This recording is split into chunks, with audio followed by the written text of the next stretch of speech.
Tilea's Troubles, Part 28. Battle of the Princes. First prologue. Regnans in excelsis. A ruling from on high. Remas, winter, 2401 to 2402. The Arch-lector Callictus II of the Holy Church of More commanded that the following be proclaimed by his priests throughout Tilea, and it was. In Remas he himself delivered the speech, appropriately flanked by 2 artillery pieces.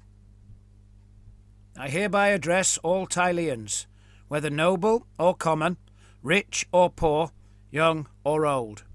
We can tarry no more, nor is there even time to pray, for a doom is upon each and every one of us. All that we hold dear, and everything else, will most certainly be destroyed, if we do not act now. Not soon, nor later, nor by and by, but this very hour of this very day. In summer, I spoke to you concerning the dire threat in the north, and demanded that all faithful servants of More and of every lawful god must immediately take up arms to defend Tilea against the undead. I asked all city-states and princes to put aside any differences, so that they could march forth together to end the terror before it devoured Tilea. Yet my words were not heeded, and the brave people of Viadaza stood alone against the foe. Such was their fearless faith that they were victorious in battle, and yet still their city fell. For the foe is numerous, many and more, and will rise to fight again and again, unless beaten utterly, their bones broken and burned to ash. But what does Tilea do? Even now wars are being fought over petty matters of trade and pride, concerning who governs this and who owns that, while still others languish in indolence or ignorance, believing the evil that has swallowed the north cannot reach them. If this enemy is not defeated, then there will be no rest eternal for any one of us. Instead of peaceful repose in More's garden, you, your family, your friends, all those you love, all those you know, will become corrupted, tortured, and enslaved to the will of vampires. This is no idle speculation, nor mere presumption, for this is exactly the fate of nearly every living soul who only last year dwelled in the realms of Miragliano, Ebino, and Viadaza. And still the evil grows, engulfing ever more of Tilea. I do not now ask that you muster your own forces, look to your own defences, and cease squabbling with your neighbours. Rather, I order you now to do all those things, and more. You must obey More's will, the will of his church, indeed the will of the 3 churches, to act both promptly and fully. This proclamation was read in every Morrite church and temple by clergy of every rank. In Remas, the Arch-lector stood before the hilltop church of St. Taroschio, the horribly martyred. Clergymen attended him, with one priest holding the written proclamation for the Arch-lector to read. Behind him stood many of his personal guards, one of whom held his own standard, ornately depicting the keys to More's garden and the triple crown of the 3 churches. This is the proclamation he read, adding only a few words of his own. By the seal MMM, in full agreement with High Priest Flavio Tognazzi of the Church of Macopio and Archpriest Lucino de Siccia of the Church of Mamidia, I hereby declare a holy war against the wickedness in the north. Each and every able-bodied, free Tilean is to muster in arms immediately, to be guided by our priests, and to assemble into armies sufficient to save our realm. Every ruling prince or council must do all they can to support this cause, raising all militia and soldiers available to them in order to support the holy war, keeping only those forces vital to the safety of their own realm, and providing all necessary supplies to maintain the marching forces in the field. Furthermore, Every prince and council is ordered, for the greater good of the entire realm, as well as in dutiful obedience to the will of the gods and their representative churches in this mortal realm, to respect their neighbours, cease any and all petty squabbles and actions, and to allow free passage of all gathering forces either to Remus or the north. Looking up from the text, the Arch-lector continued. Even now, the able-bodied men of our city-state of Remus are girding arms. The city's bells ring before dawn each day, so that they may gather to practice their postures and drill. Let no other town or city, nobleman or militiaman, shirk this holy duty. Assemble, march, fight, perhaps die. But do so safe in the knowledge that your soul will be most worthy of reward, to reside undisturbed for all eternity in Mor's heavenly garden. And yet, the Battle of the Princes, second prologue, busy with their own affairs.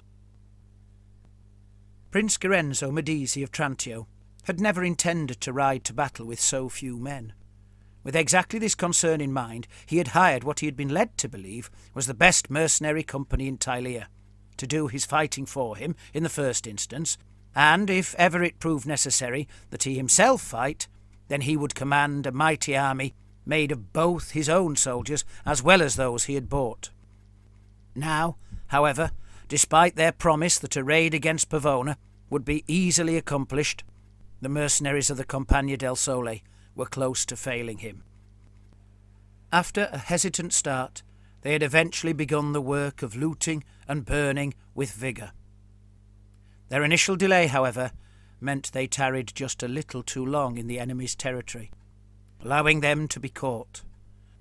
Now they had been badly mauled in battle and were being pursued back towards Trantio, slowed sufficiently by their precious haul of plunder that they were unlikely to reach the city if left entirely to their own devices. As a consequence, Prince Lorenzo had to choose, either rush to their aid or lose the mercenaries and the plunder, a significant portion of which was, by the terms of the contract, his.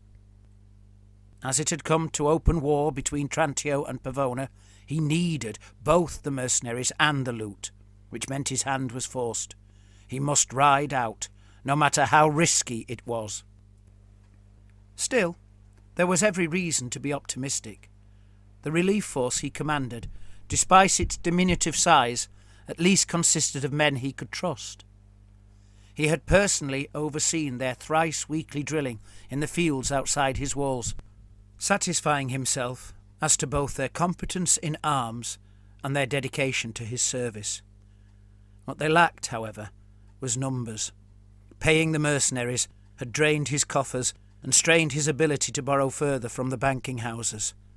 Recruiting his own subjects might not be as expensive, but it still required expenditure. One somewhat unsubtle solution to the meagreness of his forces, an idea suggested by the commander of his gentlemen-at-arms, Sergino Saltaramenda, was simply to give the impression, at least at a distance, of being a larger army. Prince Lorenzo had mused that this seemed more the sort of tactic a brute orc would use, rather than the kind of strategic cunning a Myrmidia-worshipping Tilean general might bring to bear.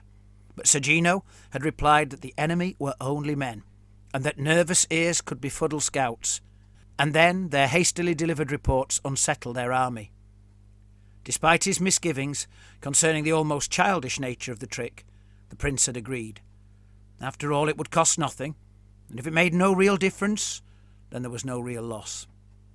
And so it was, at the head of the army, 4 foot soldiers marched with brass horns, blaring out shrill notes as harmoniously as they could. It was not the most awe-inspiring of sounds, but when mixed with the tooting calls of yet more horns strung out behind the actual marching body, and the rolling rumble of several drums, it gave exactly the impression Sergino had suggested it would. The prince had to admit, were he sneaking around upon the other side of a hill, or squatting in some undergrowth several hundred braccia away, afraid to venture closer for fear of being spotted, he might well surmise that a veritable host of regiments was marching along the road. Behind the Trill foursome rode a vanguard of Trantio's gentlemen-at-arms, led by the prince himself and his captain, Sir Gino. The Medici family coat of arms was emblazoned upon the white flag borne by the company, a golden crown, chain and shield, sporting blood-red spots and fleur-de-lis. The yellow and purple feathers piled thick and high upon the standard-bearer's helm added suitably to the impression of princely authority. Both Girenzo and his captain were silent. They had attempted earlier to converse over the concocted blare, then quickly given it up as a bad job. The prince held his heavy helm in the crook of his arm as he pondered what lay ahead of him. Beneath his breastplate, pressing with heavy yet welcome weight against his chest, was the magical talisman his father had sworn by. "I'd call it potent. That's the word for it.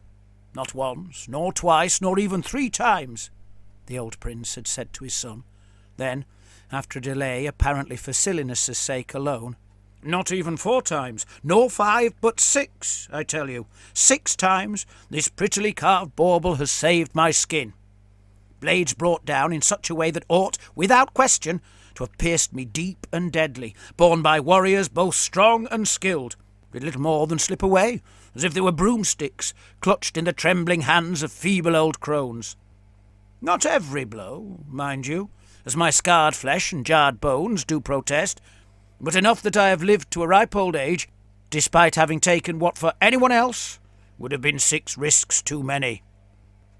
The old prince had been nothing like his son, prone to long-winded pronouncements over the pettiest of matters, whilst countering serious concerns with jests and tomfoolery. Such behaviour was a species of bravery. Girenzo did not doubt, but it was not for him. Nevertheless, in the case of the talisman, his father had not been jesting, for Prince Girenzo had examined witnesses to learn that, if anything, his father was playing down its power. Girenzo now wondered whether today was his own first risk too many, a thought that soon turned into worrying whether the magical power bound up in such a thing might wane over time, and then finally settling upon a doubt concerning whether it would work against lead or iron shot. His father had only ever spoken of blades. Of course, he showed not the slightest hint of his concern. Those who looked upon him would have presumed him to be lost in stern and studied contemplation, not troubled by the mere matter of self-preservation. Behind the prince and gentlemen marched his foot soldiers, a large regiment of the city's militia, every man bearing the pike he had practised with time and time again. At their head they carried 2 standards, the army's battle standard, bearing the Medici coat of arms bordered in yellow, and the city militia standard, bearing the emblem of Trantio, a red fleur-de-lis prettified up with curlicues and flourishes. Of course, not 1 but 2 drummers beat the march at their fore, all the better to augment the ominous sound of the forces' passage. At the rear marched a company of crossbowmen, being a part of the Compagnia del Sole that had remained in Trantio while the rest set off on the raid. They too had a drummer, but just as loud were their conjoined voices, casting the words of their bawdy soldiers' songs to echo off the rocky hills all around. Between them and the pike trundled the Compagnia's horse artillery piece, which one might suppose ought to have gone with the raiders, but Prince Girenzo had wanted it to be at hand, so that it could be dispatched quickly to wherever it was needed. The gunner was a dwarf mounted on a pony, while the matros rode behind him, and the rest of the crew walked alongside the piece and the draft horses. Light relief, Captain Gino had called the column. Hopefully, thought Girenzo, sufficient to add backbone to the mercenaries, rather than a mere crutch.